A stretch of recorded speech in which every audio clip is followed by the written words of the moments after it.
Good afternoon guys. Nagigisa ngayon si kadudong nyo. Magluluto ako ng manok.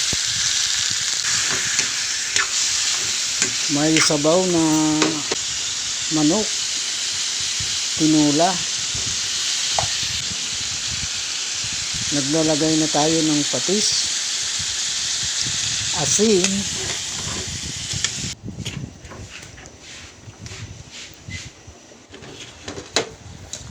pagkatapos nililipat na natin sa kumukulong tubig para doon na ang final. Maglalagay tayo ng cubes saka paminta.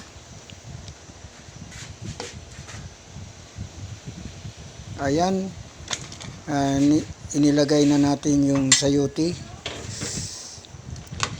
Pero mas gusto ko nito kung may papaya sana.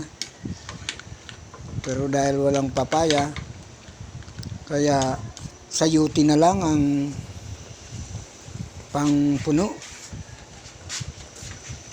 Pagkatapos wala ring siling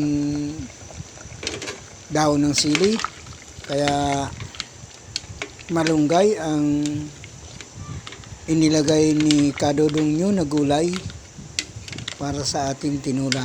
Pero parehas lang naman, masarap naman ang malunggay, halos parehas lang, tsaka ang sili.